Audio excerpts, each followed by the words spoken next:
In case you were feeling like your life was a little bland today, don't worry, I'm bringing the spice.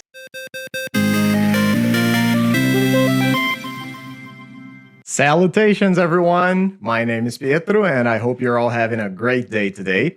I have something very spicy to show you guys today, but this video is actually going to be a little different because I already recorded my league, so this is me from the future actually talking to you guys right now. And I am doing it like this because as I was recording, and this is the thing that I have been doing sometimes where if I'm just gonna go in for a game or 2 games or something, but I don't have the chance to actually record, maybe I'm not at home and I don't have my whole setup, or maybe I'm not feeling so sure about the list just yet and I'm just gonna run it through a league, or maybe sometimes I'm just playing a deck that I've shown you guys many times before, but who knows, maybe there's something interesting that happens in the matches. I start recording, but I don't always edit it and upload it to YouTube because sometimes I just want to like chill and play some leagues with decks that I have either done a lot or maybe are not as interesting for you guys. But today I am actually going to turn one of those into a full video here, and what I'm actually going to do is that I'm going to go through my recordings and we're going to go through some of the matches, and I imagine that this is going to be a shorter video, both because I am going to go over a lot of the things sort of in a more expedient way to try and save up some time, and also because, as you are going to see, round 1 is going to go very fast. So this is basically a 4-round video. We do play round number 1, but you're going to understand in a little bit what I mean when I say it goes by really fast. So, what is it that I have here? I have been tinkering with some ideas I've had in my brain for a while, and most of them are coming from the card Yuyan Archers or the card Abandoned Attachments. Abandoned Attachments is probably the one that you have seen before because it is making the rounds on a bunch of blue-black Fae, blue-black Terror, Control variants. I know some people have been playing it alongside the Eidolons, which is definitely a thing that seems pretty good. As of today, I believe Kerblinksy released a video where he is playing Tribe Combo with Abandoned Attachments and the Eidolons to fuel his Tireless Tribes. So if that seems interesting, go check out his video. It's really, really good. Kerb is just amazing with his ideas. And I have been thinking about ways to make these cards work. So I have played Yuyan Archers in traditional Dredge. The video should be out by the time you're watching this one. I have also played it by myself in a couple of Reanimator, like Rakdos Reanimator leagues, but I didn't feel like they were really fitting in, so to speak.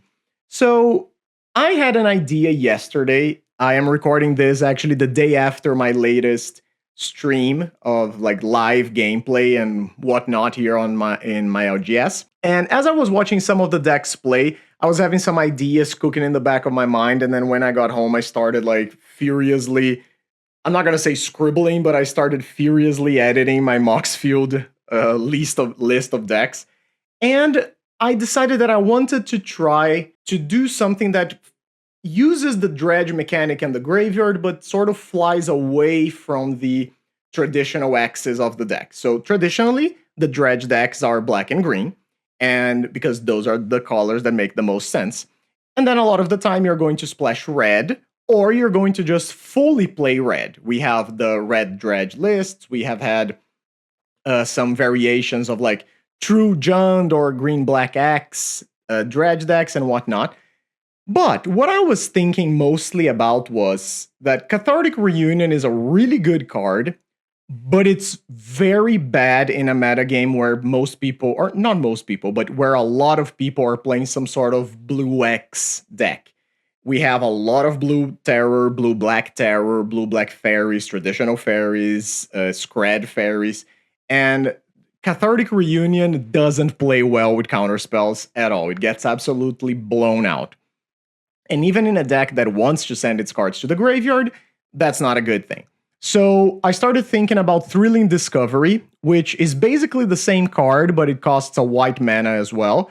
And you do need to you do get to discard upon resolution and not upon casting, which is very strong. You also get 2 life, which is not nothing, as anyone who has ever played against Burn can attest to. So, what is the list that I ended up bringing for the video that you're going to watch today? This is a Boros Dredge, and calling it Boros might be cheating a little bit. It is a 4-color deck in a way, but it is at its core a Boros deck. And this is a deck that is going to play the full 4 Stinkweed Imps, and then I have a pair of Dread Returns, and I have a couple of Lot-Led Giants here to the side hidden away. So my original idea for the deck is that we are going to mill ourselves either through just drawing and discarding things or through the use of Stinkweed Imp to put cards in the graveyard. And then we're going to have a bunch of things that we can get from the graveyard. We have Lunarch Veteran, we have Sacred Cat, we have Faithless Looting, we have Sneaky Snacker, and we have Scrapwork Mutt.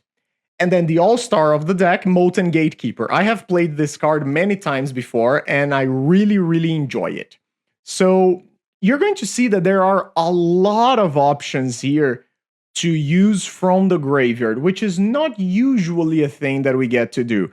Sure, when you're playing Dredge or even Red Dredge, you are focused on the cards that have text in your graveyard, but most of the cards don't really do anything. Not to the Bone, Dread Return, yeah, those are the big ones. Molten Gatekeeper and Scrapwork Mutt, great, but that's it. This is a list that is going to have a lot of early game creatures, a lot of rummaging potential, and then we just have the traditional combo of Dread Return plus Lot-Led Giant to try and close out the game. Since we are a 2/4 color deck, I am playing a Gates mana base here, so I have 4 Cliff Gate, 4 Citadel Gate, and 4 Basilisk Gates, and then the rest of the deck is just basics. And I wanted the Basilisk Gates because Basilisk Gate plus Sacred Cat combo. Good luck, Red, ever beating that. But I am also playing it because in the case that we get hit with Graveyard Hate or removal pile decks that just get rid of a lot of our creatures and whatnot, sometimes it can be difficult to win. Sometimes you just have like 3 turns where your opponent doesn't want to cast down your 1/1 creature, but here they have to, because with the Basilisk Gate, that is a real clock.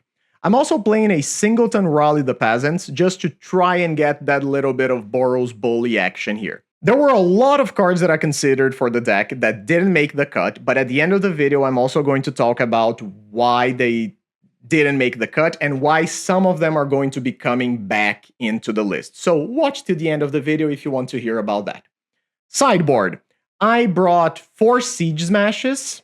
Let's change this a little bit. I brought 4 Siege Smashes for the artifact decks, 4 Red Blasts for the blue decks.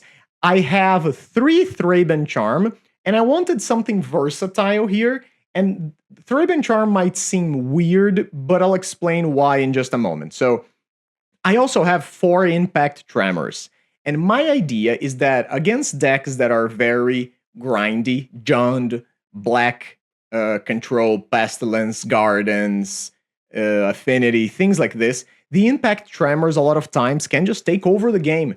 1 Impact Tremors, 1 Molten Gatekeeper, maybe 2 goes a long way when all you want to do is just be pinging your opponent for a few damage every time. So the numbers are a little weird. There's a lot of things that we could improve. I am playing 19 lands, which is a lot for a Dredge deck.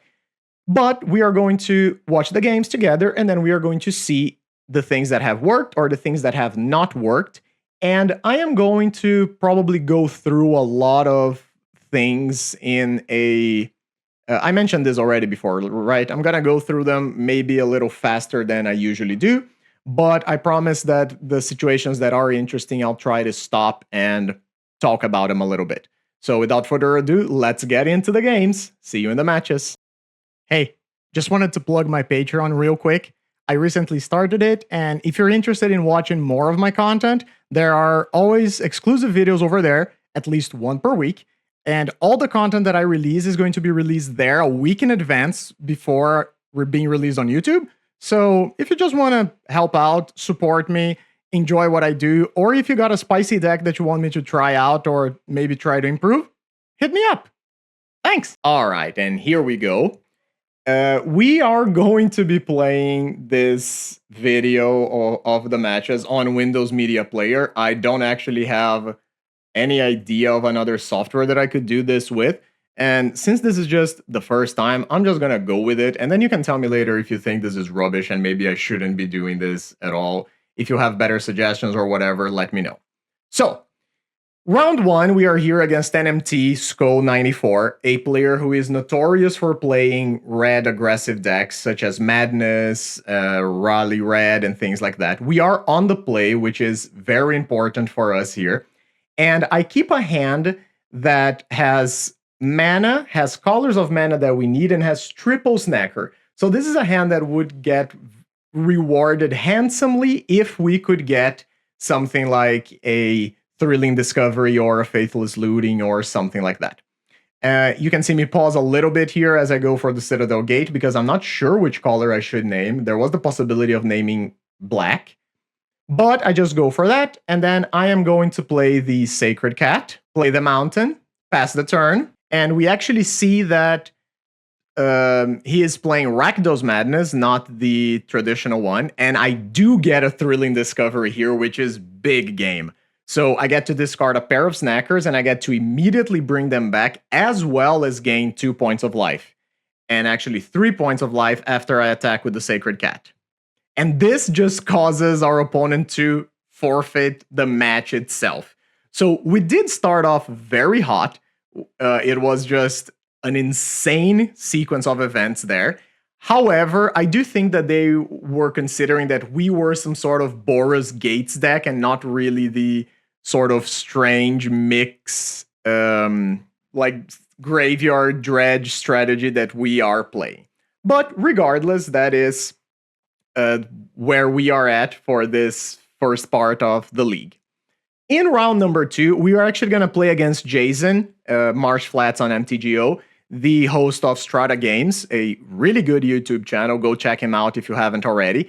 And you can see me here in the chat. Oh, I guess you can't see me here in the chat. Hang on. You can see me here in the chat thanking Jason because, as I mentioned, yesterday was the day that I did my second live stream at the LGS, and Jason was very kind, and he actually rated me with his viewers when he was done with his stream, and he was just very nice, and that was just great. I was very pleased that he wanted to help me out there like he did, and it's funny to meet with him here right afterwards in the leagues. All right. So this is a hand that I mulligan to 6 and I decide to keep.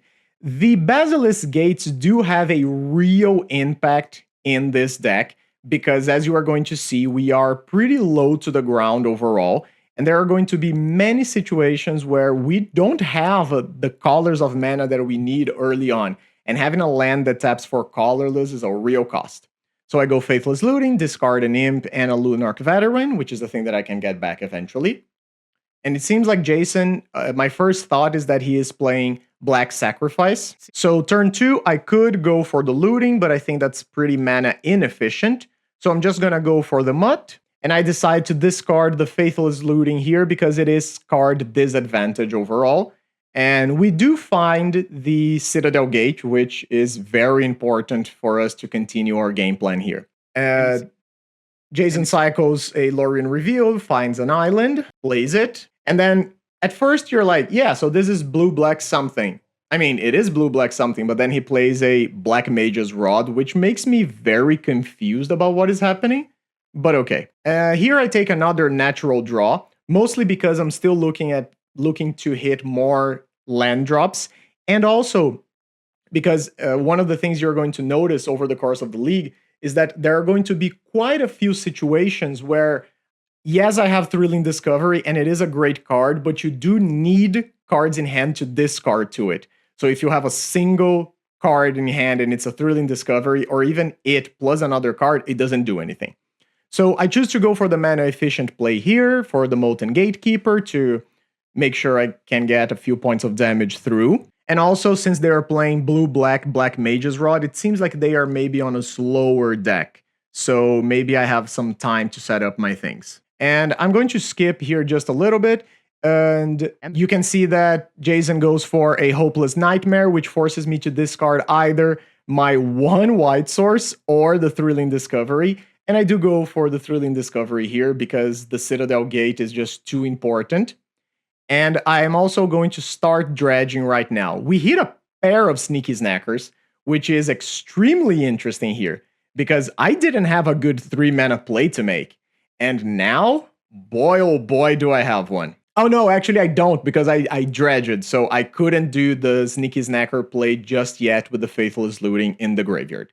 So I am just going to go for the Faithless Looting anyway. And you can see me pausing here trying to decide what I'm going to discard. Takes a while because the situation here is a little weird and I don't really know what I'm playing against, but at this point I'm thinking about some sort of maybe Dimir or Sultai self-bounce flicker thing. But then Ghostly Flicker doesn't work great with Hopeless Nightmare, and by that I mean doesn't work at all. So I'm trying to decide what I'm gonna do, but at the end of the day, I just decide that lands are going to be more important for me than everything else. And then we see the thing that I mentioned. They play a Dream Stalker, bringing back the Hopeless Nightmare and replaying it. So now we are completely in top deck mode, but as I mentioned before, I have a pair of Snackers in the graveyard. So I really want to hit my 3 draws here, and the only way I could guarantee that, I mean, not the only way, I guess. I could have gone for the pair of Scrapwork Muds in the graveyard, but I do decide to go for the Faithless Looting. So I'm not gonna draw. I'm not gonna dredge, I mean. Snackers are going to come back. And I am just going to discard here the Oliphant plus 1 of my lands. And having the pair of Snackers back here is definitely big game as well, because not only are they gonna deal 2 damage immediately off of the Gatekeeper, they are a pretty fast clock that goes way over the Dreamstalker. And then I also have a leftover mana for a Sacred Cat, which is a nice little bonus prize. And this is the kind of thing that I was mentioning when I said, when I was talking in the Decktech about how I felt like this deck was able to gain small incremental advantages from the graveyard that the traditional dredge lists aren't really able to do. So we are going to pass the turn back to Jason. I am going to skip over here just a bit, and we can see that they just hardcast a Refurbished Familiar for 3 mana because of the Black Mage's Rod. I don't have any cards in hand, so they get to take a draw, and they find this Seat of Synod. So now we are in a situation where I dredged. There is another Sneaky Snacker plus a Gatekeeper in our graveyard, and I have a pretty decent board. And again, Jason is at 13. 13 damage is not a lot of damage to deal. If we hit a Lotlet Giant, a Dread Return, or something in the graveyard, that can just be the end of the game. But as long as my Molten Gatekeeper is in play, I'm going to continue doing my best to add small creatures to the board. And there's a Luminous Phantom. And I am going to take the chance here to cast the Stinkweed Imp. And this is a thing that you're going to see me do quite a bit over the league. I'm a big fan in just using Stinkweed Imp as a creature sometimes, because here I'm thinking about graveyard hate mostly, and I don't want to go super crazy and like dump all of my things at once on the table, because if there is a graveyard hate and maybe something like Suffocating Fumes or a Crypt Rats or whatever, that's not great. And here Jason casts a card that I have never seen before, which is Geist Wave. It's basically like a Disperse. It's a 2 mana instant speed bounce. But if you bounce a permanent that is yours, you draw a card. So he used it here to kill my Sacred Cat token, and but the main idea of the card would be to just use it on Hopeless Nightmare, Refurbished Familiars, and things like that. And here I do some quick math, and in my head it feels like he's dead. So I'm just going to go for the Molten Gatekeeper, and I have exactly enough mana to bring back both of the Scrapwork Mutts, and they are going to be hasty, which is very important for us.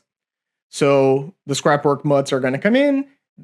Each one deals 2 damage immediately, plus the attack, and considering that Jason only has a pair of blockers. I feel pretty confident that we are gonna get there. And I actually decide to go for the Luminous Phantom here instead. Oh, I didn't have double red, never mind. I could have cycled the Oliphant, grabbed a mountain and played it, but that would still have been a little sketchy because I would have nothing in hand to discard. And I decide to go for the Luminous Phantom because they are dead even without the attack from the Scrapwork Mutt. So I just decide to go for it. Oh, they are not actually dead. Never mind. They are at 1 life. That's true. I missed lethal by a single point of damage. But again, at the end of the day, I don't really think it matters too much. I just, again, didn't want to get completely blown out by something like Graveyard Hate, Bojuka Bog, or whatever.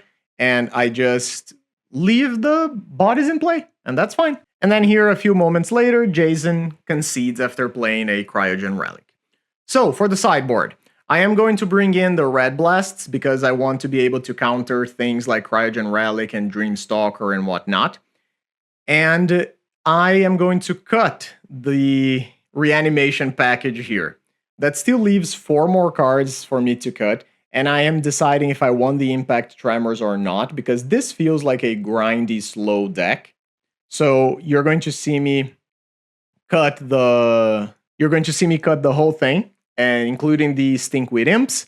So now we are just a traditional Boros deck playing Impact Tremors. We're going to start off with a Cliffgate on white. Important to note, I am on a single land hand, but I do have an Oliphant to help out. And here he plays Skullcap Snail, which is a discard effect that actually exiles a card from your opponent's hand. Pretty annoying if you keep returning it and replaying it, and I never really want to exile anything from this deck. But it is what it is. And here you're going to see the first thing that is going to happen quite a bit, which is that I'm going to cycle the Oliphant to play a mountain, and really feel like I should have put a dual land in this deck somewhere. I feel like I really needed to have a, what's it called? Something Sanctuary, the dual land from Dominaria. So that I could have red and white mana at the same time. So I go for the Faithless Looting, discard Gatekeeper and Raleigh. I do have another land here, which is very important. And I'm just going to get the Tremoring started. So Tremor resolves, put another Cliffgate on white, pass the turn. And these Lunarch Veterans, they are not great in hand, because in hand they are just going to be a thing that I play for a mana and that is going to trade with the snail that already ate a card in my hand. So Jason goes for the Blast on the Impact Tremors, which makes sense. That's not a card that he really wants to be fighting for the rest of the game. And another thing that I really enjoyed about the deck is that since you have so many 1-mana plays, you get to do fun things that you traditionally don't get to do when you're playing Dredge, which is to just double spell early on. You can double spell turn 1 even if, turn 1, not turn 1, even on turn 2 sometimes, depending on what you draw. So here I am going to go for another Tremors and the Lunarch Veteran. I'm going to get another Impact Tremors blasted, so my Lunarch Veteran is just a 1/1 in play now. And there's a Hardcast Lorien revealed, pretty strong, and another Citadel Gate here. So I am going to start off my turn with the Lunarch Veteran because I have decided that I am going to play the Yuyan Archers regardless, and I don't need the extra mana. So I am going to do that so I get an extra point of life. And I'm actually very willing to trade because the only permanent that they have in play that they can bounce is the Snail as of right now, so I think I'm fine with that. And so there's a cast down on the Lunarch Veteran, followed by a Nile Spellbomb that immediately pops, and that hurts. That's pretty strong, because I had a lot of small advantages that I could take from my graveyard there that I no longer have access to, and that is pretty bad. So now I'm sort of only focusing on this Yuyan Archers that is a red creature in a deck that is clearly playing a bunch of blasts. So the Faithless Looting here was actually very good. I get to immediately Faithless Looting into a Basilisk Gate that pumps for 4. And there's another blast. So you can see that there, the Basilisk Gate forced him to use Blast on a creature that he probably didn't want to use Blast on because it's just a 3/1 reach. But now I get a Sacred Cat, again from the graveyard, Green Bauble has something to say about that. Cat goes away.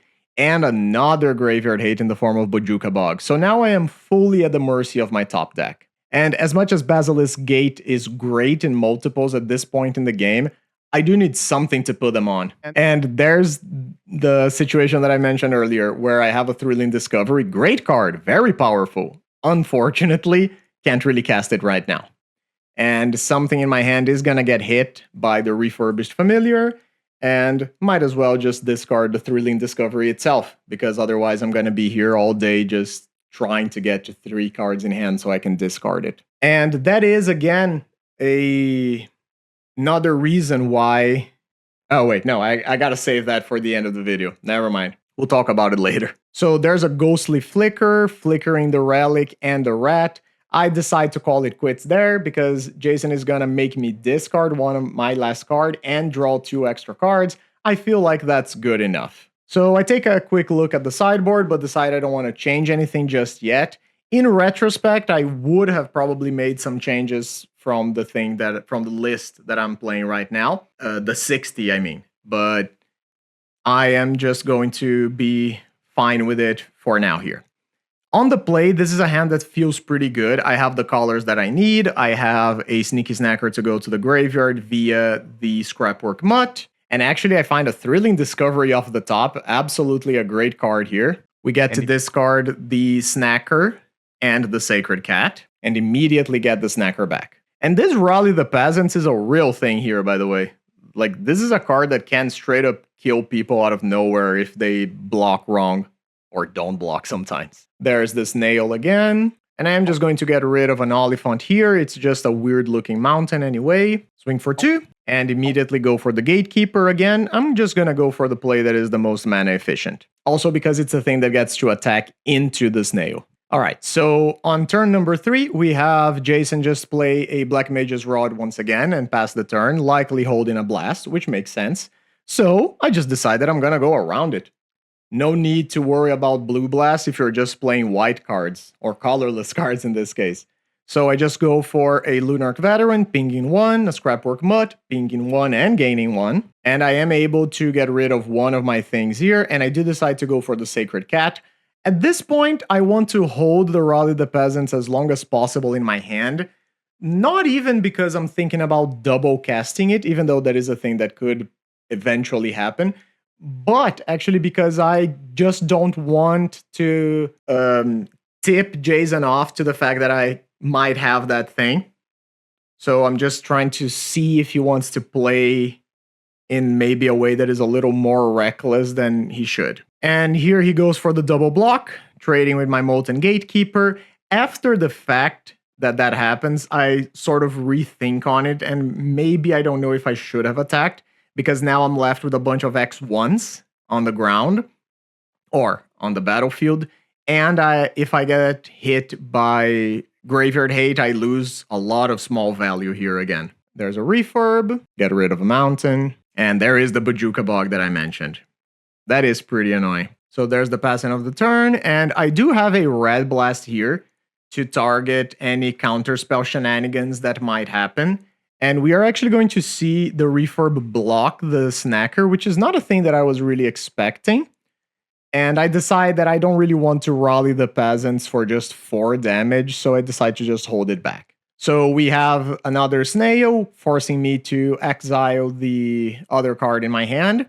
But again, I do top deck a Thrilling Discovery, not an overly exciting card with just 1 card in hand. But if I get that to resolve, I get to bring my Snacker back, and I still get to keep the flashback from the Rally the Peasants, which is pretty good. And this is an interaction that I wasn't really expecting, but I really should have, because I've faced this against decks like Pestilence and Orzhov Blade many times, which is the creature bouncing the Bojuka Bog, replaying the Bojuka Bog. That is really annoying.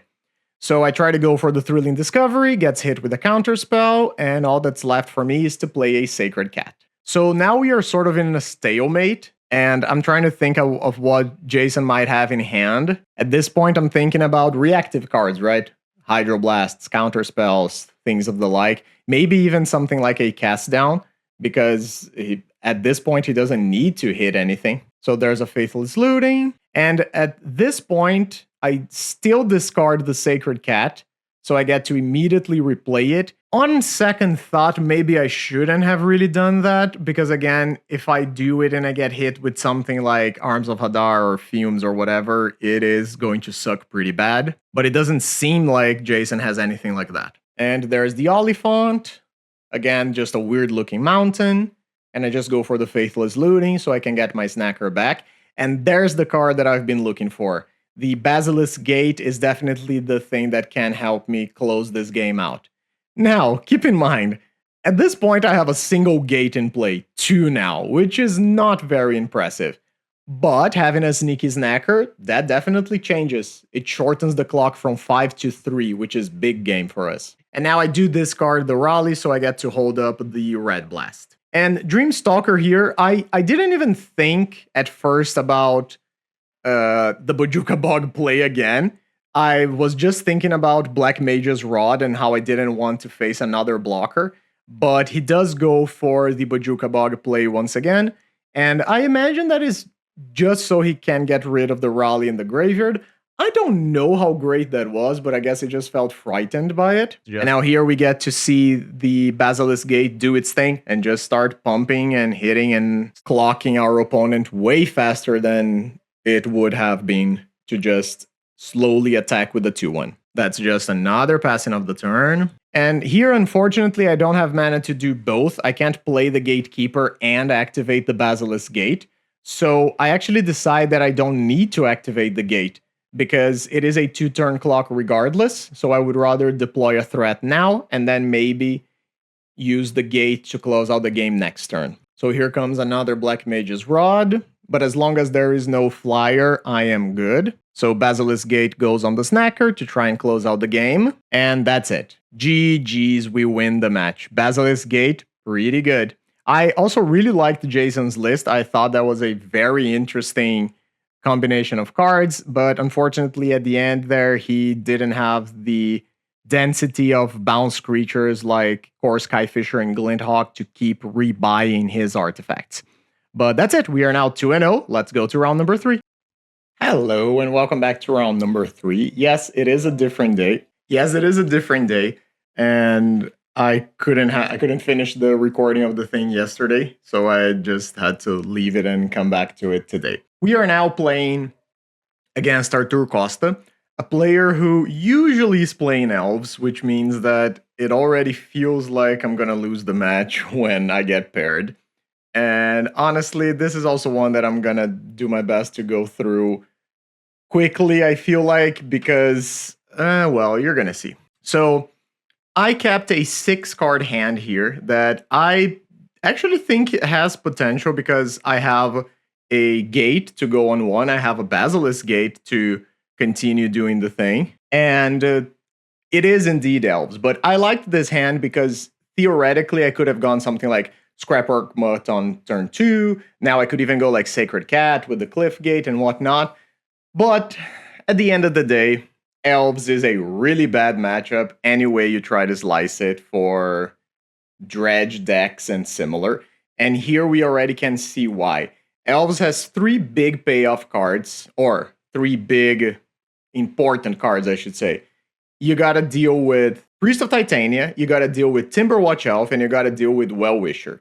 And in my experience, usually if they have one of those, it's manageable. If they have 2 or more, it's not. And here you're going to see that the Well-Wisher early on means that they are not gonna die fast. So we don't really have a way to kill them quickly. And we also don't have a way to remove their cards. So I'm honestly just gonna go skip through a few of the early turns here. And we can see that very quickly by like my turn 4, they already have an overwhelming board and they got a kill on us. There is a Quirion Ranger with the Timberwatch Elf. There are multiple Well-Wishers, meaning that not only I have to deal with the aggression, I also have to deal with the fact that they can gain upwards of 18 life a turn. And that's not gonna go great for us. And in my mind here, I was thinking, well, I got 2 Lotled Giants in the graveyard. I have a Dread Return. Maybe if I get like extremely lucky, I could try to cobble something together But unfortunately, on my opponent's next turn, you are going to see that they are just going to shut the door on me. They have a very large Nyxborn Hydra that they cast on the Generous Ascent, and that is just way over the amount of life that I have. I'm going to bring in the Thraben Charms, because at least they are some form of interaction, but that's really sort of it. When I was playing other versions of Dredge, Marza Boy and I have talked many times about what to do with elves, because there are cards that help you. If you're playing Malevolent Rumble, for example, it can dig you towards the Fanged Dragon card, and usually that's the one that you play because it's a creature. It counts for Lotled Giant. You can hit it off of Rumble and the like. But at the end of the day, it's kind of like, do you even want to try? Because Elves is just such a bad matchup that you would have to dilute your sideboard so much to be able to have a shot against them that we believe that overall it's not worth it. And then here, game number 2, you see the double Basilisk Gate, which means that I don't get to keep this. And this is one of those hands where it's like, yeah, sure, it's playable. I have colors, I have a Basilisk Gate, but like, does it honestly matter? I know I'm just gonna get steamrolled unless the Elves player gets incredibly mana screwed for some reason, or you're just able to get them in like an exact spot where you wipe their board and they don't have card advantage.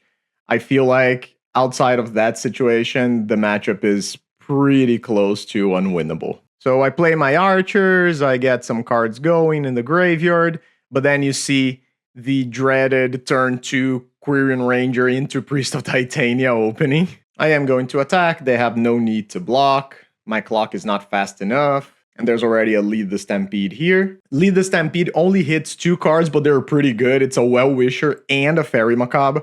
So again, even if I was able to go super turbocharge here, they have a Fairy Macabre to try and stop me at instant speed for no mana. And they actually do have more here, because of course, there's always more. So they get to play an Avenging Hunter. My game is pretty locked down now.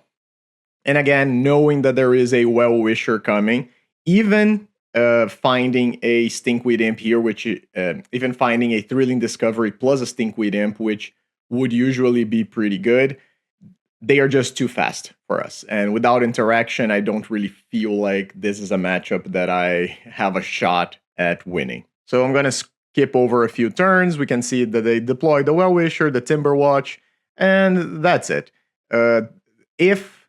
For me to have a chance, I would have to kill them right now, but I know they have the Fairy Macabre. So even though I have a Lotled Giant and a Dread Return in the graveyard, I would need to somehow dredge into another Dread Return, another Lotled Giant, but then they still have the Fairy Macabre. So I'm trying to go through the motions just to see what it feels like, but unfortunately, and now the Well-Wisher is active, the Timberwatch is active, and that's it.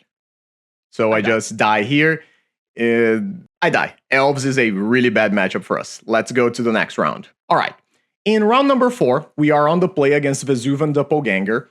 And I open up a hand that has the colors and a hand that actually has a variety of cards that I think are pretty good for us. So we have the archers to go against flyers and fairies and whatnot. We have the Sacred Cat if they are aggressive. And it turns out that they are on some blue deck.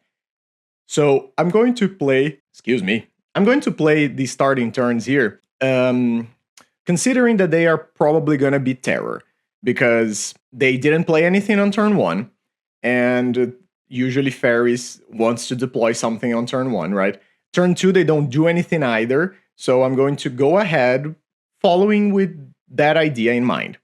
Now, I played my Cliff Gate on turn 1 on white because I needed white mana for the rest of the things, and I didn't think that going black first would be more important than having access to white. That said, casting Stinkweed Imp is a real thing against both fairies and terror. So if you know that you're going to play against something like that and you have the Stinkweed Imp, getting black mana, I'm not going to say it's a priority, but it is pretty important. And here I'm actually just going to stop the video for a second, you can see that I was in a situation where I had a Basilisk Gate, I had 2 mountains in hand, and I had an Oliphant, and I didn't have anything to do with these 2 mana. If I was playing a Sacred Peaks, which is the dual land that I mentioned, I would have cycled the Oliphant, being able to play the Sacred Peaks, and had access to another white mana, so I would have done something with the mana I had available.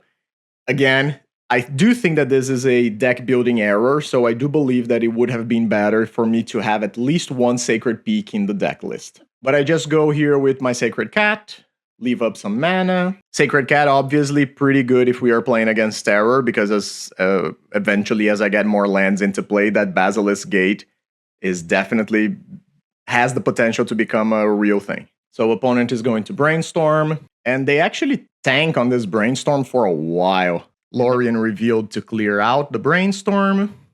And I do have a Sneaky Snacker in the graveyard, which is pretty good as well. And there's the Aquifer, confirming that they are some sort of blue-black strategy. I am still going to cycle the Oliphant here for another land, just to thin the deck a little bit. And there's another Stinkweed Imp. That's not great for me, obviously. Especially because the Basilisk Gate here is just a +2. But it is a real thing. So I'm going to activate it on the Sacred Cat. Both so I have some life gain and so I can diversify my threats a little bit. If I get hit with the Snuff Out, I would rather not lose everything. Opponent's just going to take it, and I'll just play another Sacred Cat. And here I'm going to skip ahead just a little bit.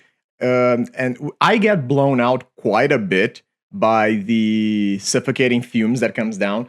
My opponent snuffs out one of my tokens so that they don't get hit, but then eventually I get hit with the Suffocating Fumes anyway. And that really, really hurts. However, again, I still have a Sacred Cat token. I still have a Sacred Cat in hand, which means 2 more creatures. And I have the Basilisk Gate. Yes, it is going to be a small Basilisk Gate, or rather, it's going to be a small pump for my creatures. But as long as I have something to do that puts a creature in play, I can just keep chipping away, and my opponent is at 11. They are not at a super high life total here. And then opponent plays an Augur of Bolas, which reveals a cast down. So again, I know that there is a removal coming. And luckily, the Basilisk Gate here is just enough for my Sacred Cat to keep attacking. And there's another Snuff Out, which again is a fine trade. I dealt 4 points of damage to my opponent. And here I actually decide to play the Lunarch Veteran, because if it gets removed, it gets to come back as a flyer, and that is a big deal, especially since my opponent is at 7 life. And at 7 life, if I had access to another Basilisk Gate here, it would be lethal. Unfortunately, I'm going to have the Giant and both Stinkweed Imps stuck in hand, because I can't find black mana.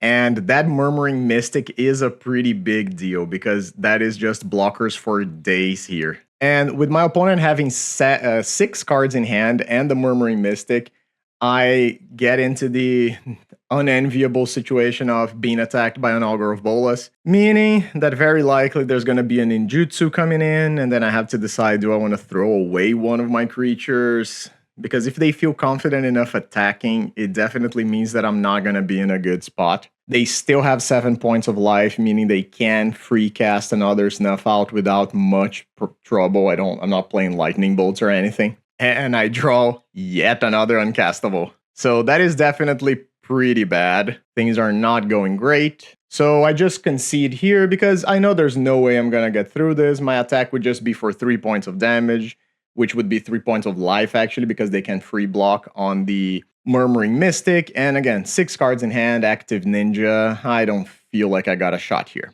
So I'm going to bring in the Red Blasts, which are pretty good. And you're going to see that I'm going to sideboard the Dread Return package yet again. You might sense a theme here going forward, and we are going to talk about it eventually.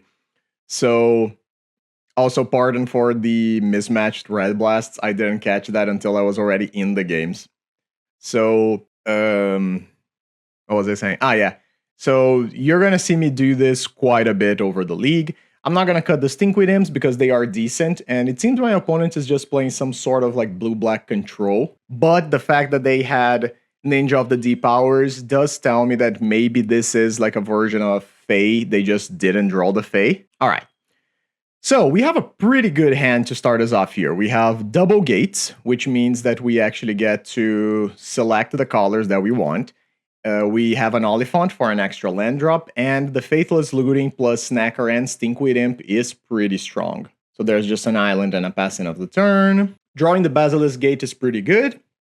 I am going to play a Citadel Gate here, and you can see that my first Cliff Gate I put on black, and the Citadel Gate I'm going to put on red here because double spelling is very real starting off as soon as turn 2 or 3 sometimes.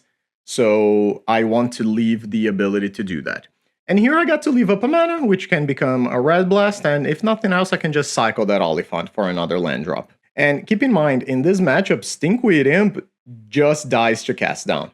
Because if you counter it, it comes back, Snuff Out doesn't hit it, Blue Blast doesn't hit it, and unless there is like multiple flying blockers, it doesn't die when attacking. So, opponent here chooses to Lorien Revealed on their main step, which I felt was a little odd. There's the Aquifer coming down, so I'm just going to cycle my Oliphant. And drawing the second Faithless Looting is actually pretty good, because otherwise I could have Faithless Looting before, but I would have no guarantee that my cards would come, or my Snacker would come back next turn. And hitting the thing here, the other one, makes sure that next turn I can do that off of the looting that I already have. So I'm going to play the Yu-Gi-Oh! Archers, and you're actually going to see me get rid of the other Faithless Looting because I can just flash it back from the graveyard, and because Faithless Looting is card disadvantage, and this is a matchup where card advantage definitely is going to matter. I dredged the Stinkweed Imp because it's a pretty good card to have access to here, as I mentioned before. Yu-Gi-Oh! Archer is definitely the correct choice here, because if I had played the Scrapwork Mutt, it wouldn't be able to attack into the Augur of Bolas, while the Archers are. My opponent revealed just a Brainstorm, and they actually missed their third land drop. Pretty big deal for them. And there's the Snuff Out that I mentioned before. And here I need to decide if I want to dredge or not. And you can see me pausing and thinking about it. At the end, I decided to not dredge because, again, I'm expecting Bojuka Bog and the likes, so I don't want to give them too much fuel in the graveyard that I'm going to lose. And I already have things that I get to do, so I think I'm overall fine. I get to play the Basilisk Gate, and then I could either deploy the Snacker via Faithless Looting. Yes, I could either deploy the Snacker via Faithless Looting or deploy the Imp, and I end up going for the Stinkweed Imp.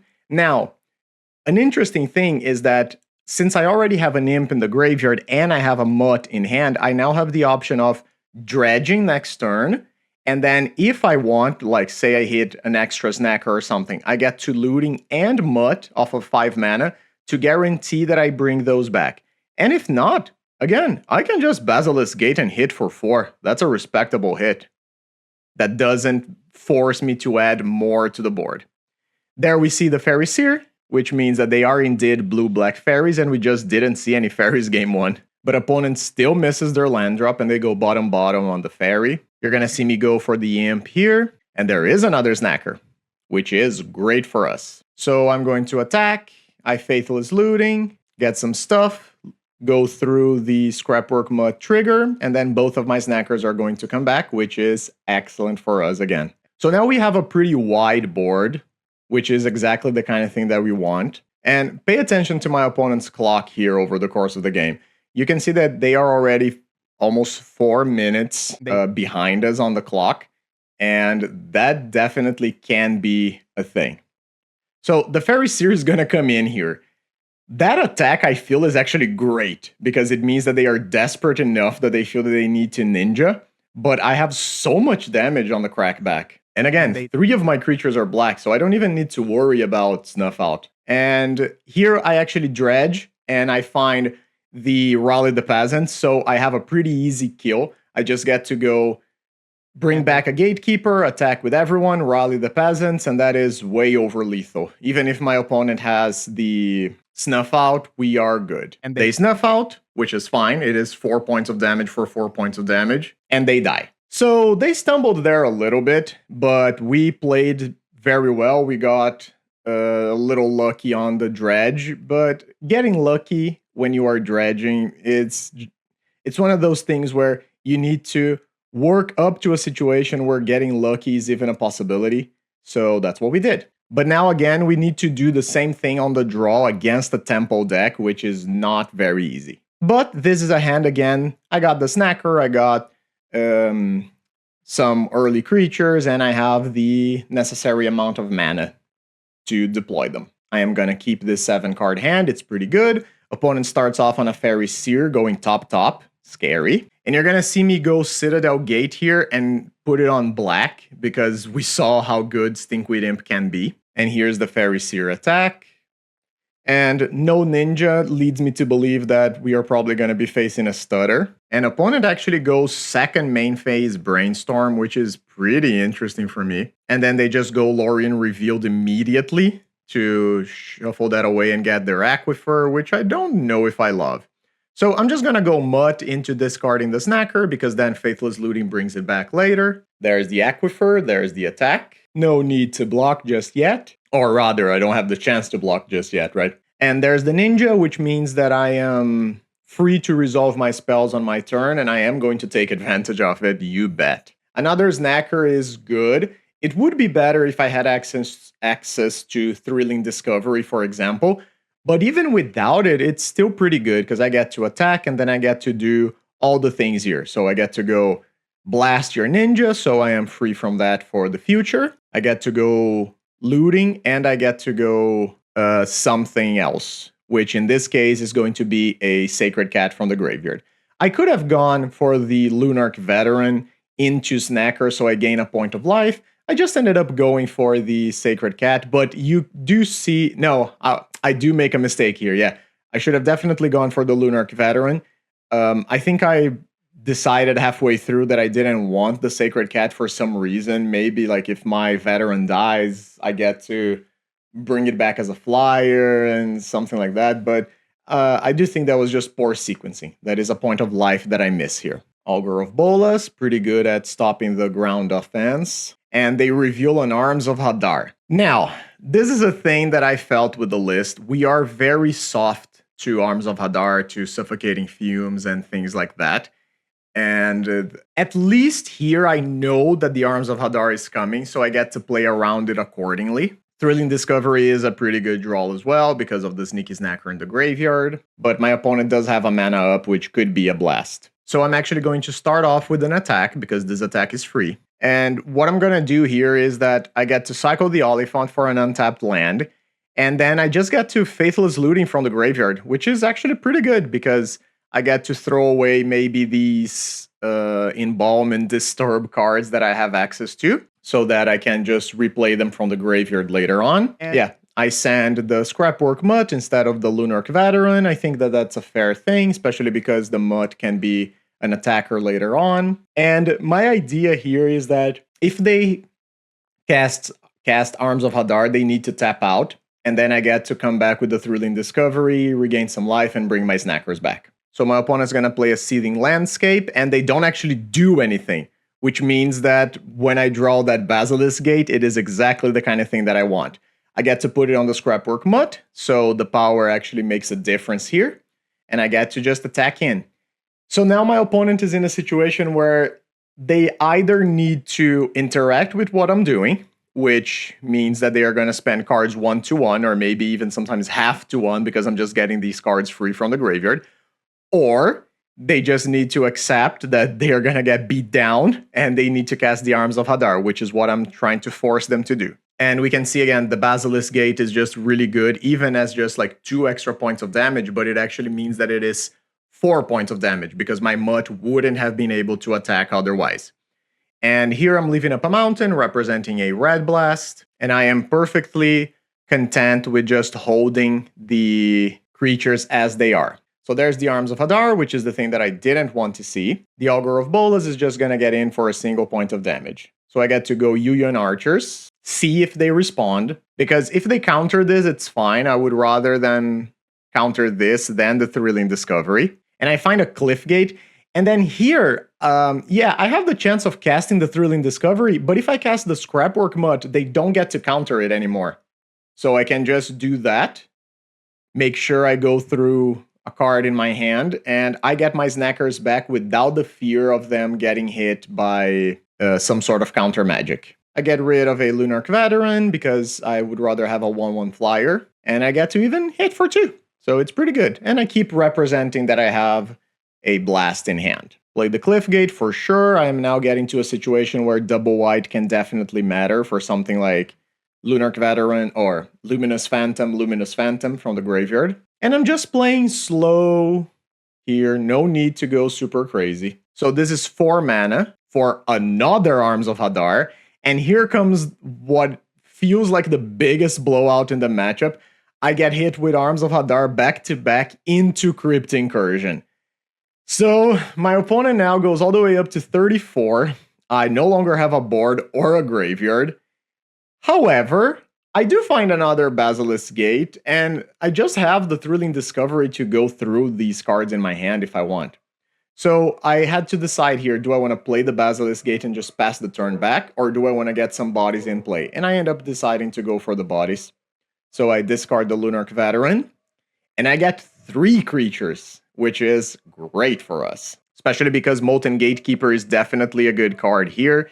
It is a thing that doesn't die to Arms of Hadar. It attacks and blocks pretty decently, and I'm just going to go for the mana-efficient play here. So I go Phantom into Yuyan Archers. Even though I would rather have the Molten Gatekeeper as a creature in play, I think I'm enough behind now to the point where I want to get some bodies in play quick and then start clocking my opponent again. So they go Brainstorm and they just pass the turn, which is pretty good for us. On my turn, I get to pump the Yuyan Archers to make sure that they survive an attack, because I don't really want them to just trade with the Augur of Bolas. Swing. And my opponent goes for a hard cast Snuff Out here, which is fine. They just have 2 cards in hand.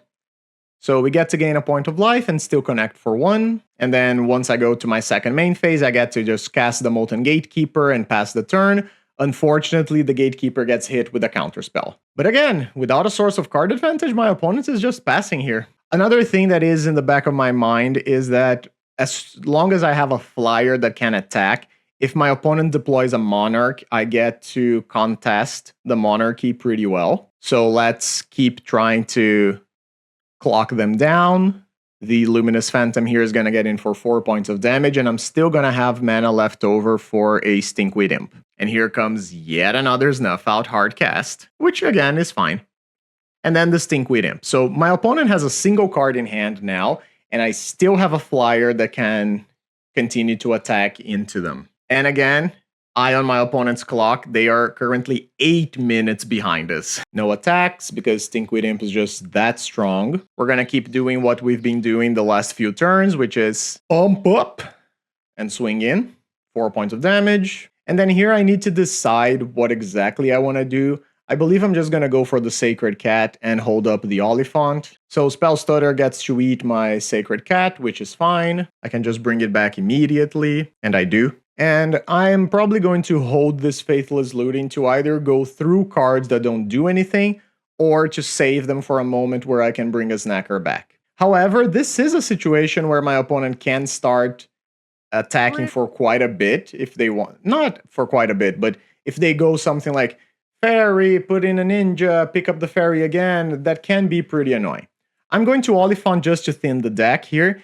I had considered maybe I want to hard cast the Oliphant, but I feel like it just dies just so much that I don't even know if it would have been worth it. And again, as long as I have a Basilisk Gate, I just get to keep doing the thing. So my Faithless Looting here is going to get rid of a Raleigh and a land. I get to keep a Gate in hand. Again, I could have played it to increase my Basilisk Gate pump, but I think saving it in hand for a possible Thrilling Discovery is more interesting. Here's a hard cast Lorien revealed, and that does hurt quite a bit because now my opponent is way up on resources. And the Spell Stutter Sprite means that if they have a Monarchy, I no longer can contest it very well, and they do. And again, it's one of those situations where, sure, maybe I can bring back like both Molten Gatekeepers, get an attack in and whatnot, but that would require me to sacrifice a lot of my board for it, and what do I get in return? the monarchy for one turn doesn't feel great. So I'm going to get rid of a couple lands here, and Thrilling Discovery just feels so strong in this deck because you get to just get rid of your useless cards for actual spells, sometimes a stutter, you get to gain some life, and most importantly, you don't get blown out. So if this was Cathartic Reunion in situations like this against a blue deck, I would be terrified of casting it, even if Cathartic Reunion is very strong. So you see me attack here because they need to block, and they do. So I get to eat a spell stutter for free, and I just play the Gatekeeper past the turn. My opponent replays their Fairy Seer from a few turns back. So opponent currently has 4 cards in hand. Their clock is extremely low. So at this point, I'm still trying to fight the fight because I believe that there is a way that they could realistically kill me. If I get my board wiped again, my graveyard gone, and they just start attacking me, it is definitely possible for me to lose the game within 3.5 minutes. So I'm not just trying to time them out here. I am trying to actually move on with the game. But I do have the timer in the back of my head, of course, because it is a win condition in Magic Online. So the second Molten Gatekeeper is really good because, again, it is a 2/3 creature. It is a thing that provides damage just for me doing my things without needing to actually attack or anything like that. I am a little annoyed here because I realized that the Thorn of the Black Rose is really good at holding me back. I can't get in with multiple creatures from the ground as long as they have a Thorn, even though it would be really good for me to get rid of the Thorn. But I don't really want to trade, like, I don't want to sacrifice a Gatekeeper for like 3 points of damage. And here I get hit with a Shrivel. So, pardon me, it is very early here. I'm still sort of waking up. So, my opponent had Arms of Hadar, Crypt Incursion, Shrivel, all of those, but the Shrivel here is not really great because it killed my archers and it killed my Sacred Cat token. My Molten Gatekeepers are still in play, but in a different situation, the Shrivel could have definitely been annoying. And here I believe I decide to go for an aggressive line because I do feel like the window is closing on me. And maybe this is a mistake, but my thought process here is, so I have a lot of stuff in my graveyard. My opponent hasn't shown me any graveyard hate outside of the Crypt Incursion, and these decks often play Bojuka Bog or sometimes Fairy Macabre or Nile Spellbomb, things like that. So I decide to go for the play here because I get to have all the Gatekeepers and I get to have the Raleigh the Peasants. So in my mind, I'm going, okay, I'm going to go aggressive. If they trade with the Thorn of the Black Rose, that's fine. But I just want to try to get some advantage going. But again, maybe the correct play here was to just assume that my opponent doesn't have Graveyard Hate coming and to just try to develop my board a little bit longer. And yeah, they have a counter spell, so my Raleigh line doesn't even make sense. And at the end of the day, I sacrificed one of my Molten Gatekeepers in play, and I burned through 2 of my Gatekeepers from the graveyard just to deal a few extra points of damage to my opponent. I do, however, draw a Red Blast here, which is really good overall, because I get to fight any weird thing that they deploy. And this is a play that I kept thinking about afterwards, which is, so they attack with the Augur of Bolas. Should I have tried to kill it before the ninjutsu? And I think that I should. And if not, I should have tried to kill the ninja for sure, because that is the monarchy taking. Like, it gets to draw 2 cards essentially. But I was terrified of getting hit with something like a Spell Stutter Sprite or a follow-up Murmuring Mystic, and my interaction is just so limited here that at the end I do go for the Red Blast anyway on the Augur of Bolas when it comes back down. But they did have the Spellstutter Sprite. I don't know if they had the Spellstutter Sprite in hand before or if they drew it, but this was definitely a mistake on my end. I should have just gone. If I decided to go for it afterwards, I should have just gone for it in the first place. So the Sprite comes down. Second Augur of Bolas come down. But at this point, I'm feeling pretty... They find a counterspell, but at this point, I'm feeling pretty confident that my opponent is going to time out. They have 30 seconds left on the clock, and even though they have the superior board presence right now, that's still doesn't mean a lot. They are almost 10 minutes behind us on clock. So I'm just gonna go for a Faithless Looting, see what I can find. And actually another thing that I thought about was that with the Monarchy, my opponent only has 23 cards in the deck. So as long as I don't continue to self-mill aggressively, it is possible that I can just hold down the fort long enough for my opponent to deck themselves if we go on and on and on. So my opponent gets to attack with the fairies, which is fine. I have a Stinkweed Imp to block, and they concede because of the time. So we are now 3-1, which is pretty impressive. I do feel a little weird winning that matchup on the clock, but it is what it is.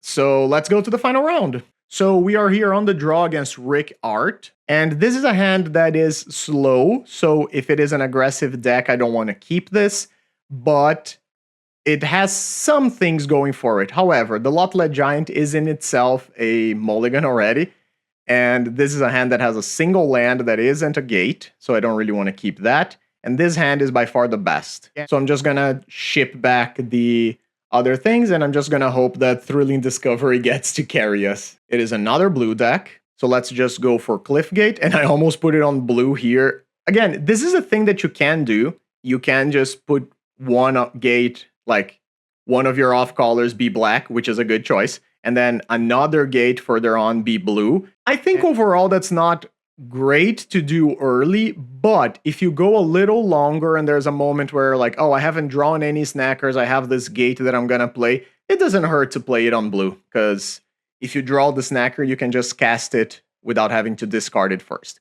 And it does seem like we are against some sort of terror deck, because there is a Thought Scour. And you see me put a Cliffgate on black. I get to hold up an Oliphant here. And Ice Tunnel gets revealed, meaning that it is indeed blue-black terror. And terror comes down very fast. Turn 3, terror on the play. Pretty good. So I'm already not feeling confident here. My idea is, well, I get to play an Archers, and then next turn I get to play another one, and I get to maybe double block, but my opponent's likely to have some removal, and then if they do, it kind of sucks. I really wanted to draw either fairies here or a Basilisk Gate and a Sacred Cat, so I could maybe race. But it is what it is. My opponent does the tempo thing very well here. Spoiler alert, I guess. So I'm gonna get attacked for 5, and here's another terror, and a passing of the turn. So again, I'm in that same situation as I was last turn.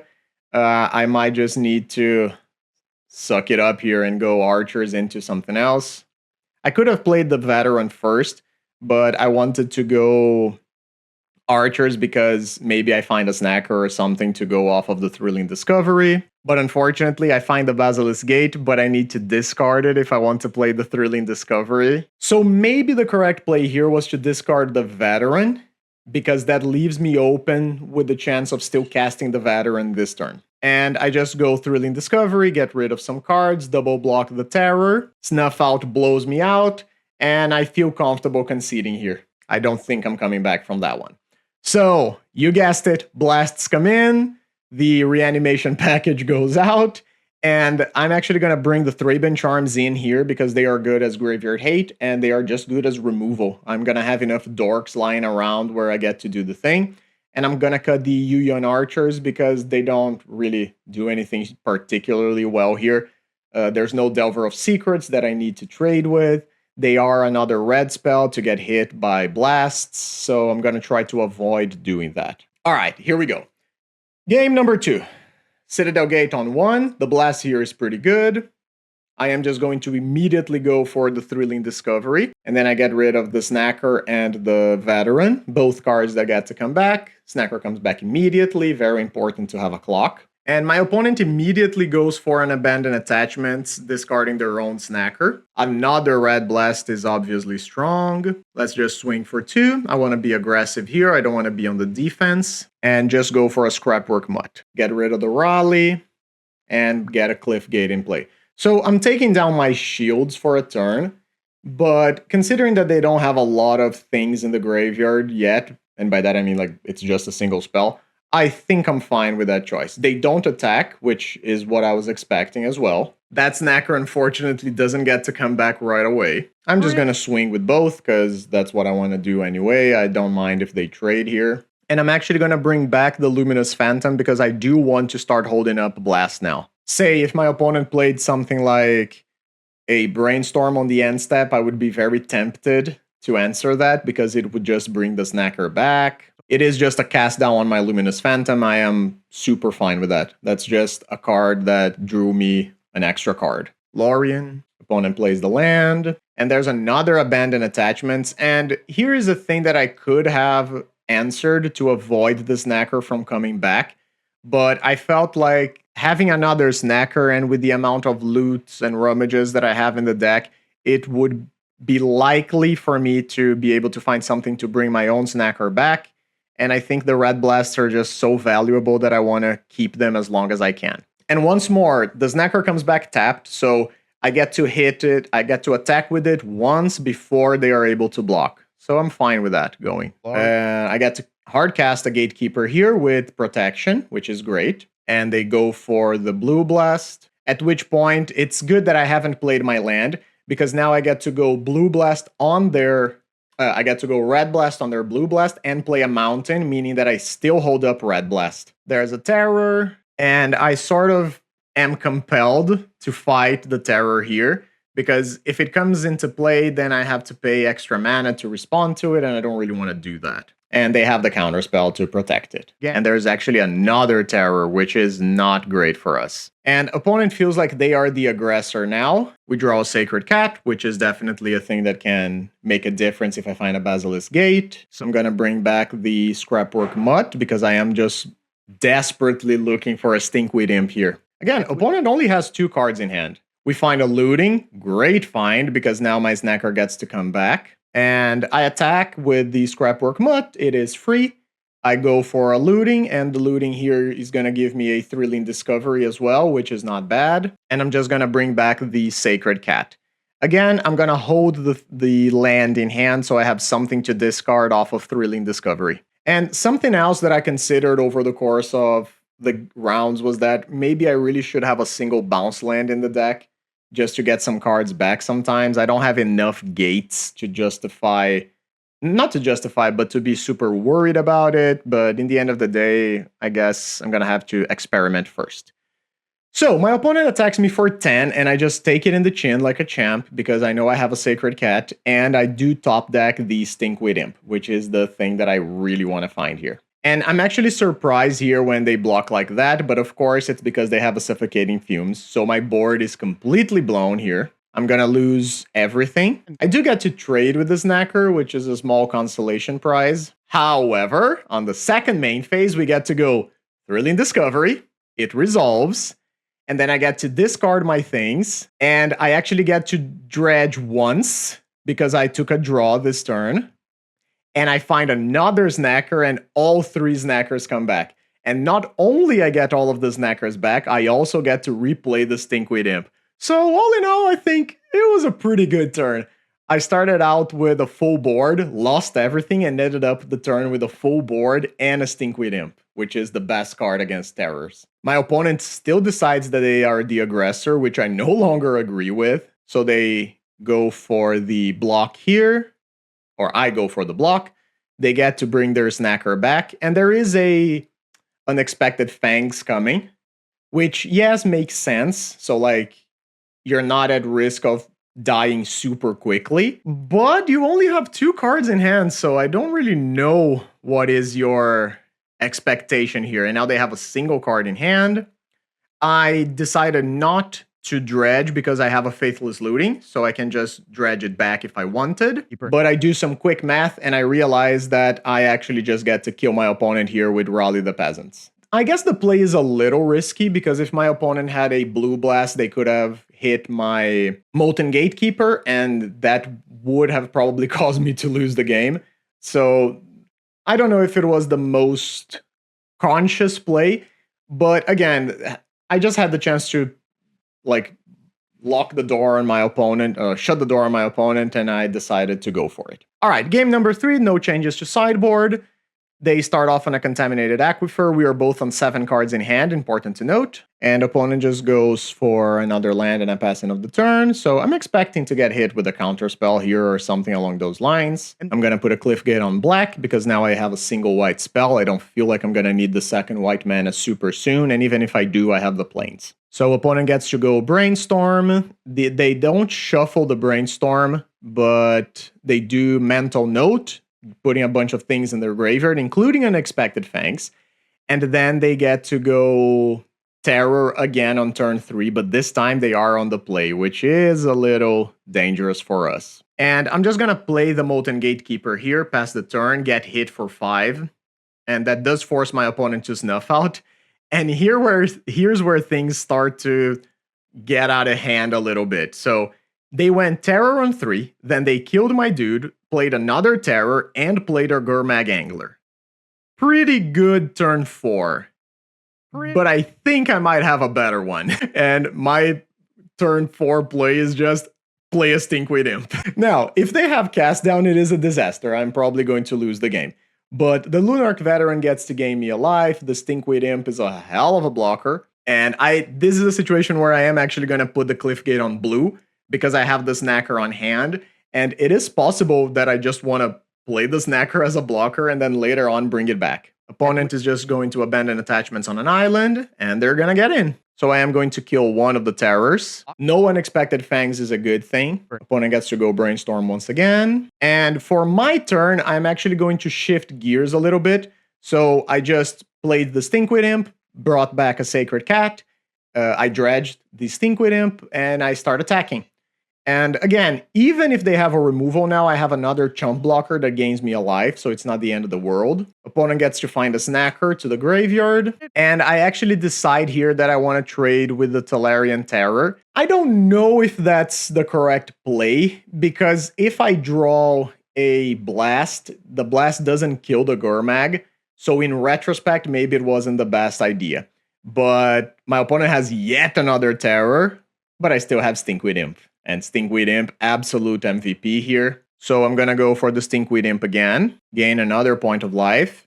And again, I get to bring back a Sacred Cat as a chump blocker. So I got a couple cats now. I'm up to 5 life, meaning that if I get attacked and I block with a cat, I can go up to 6 and I can still take 5 down to 1. So the margins are razor thin in this game, and my opponent finally decides that they no longer can attack. So here I don't need to dredge because my Stinkweed Imp is still in play, and I find the Basilisk Gate, which is definitely the thing that I wanted.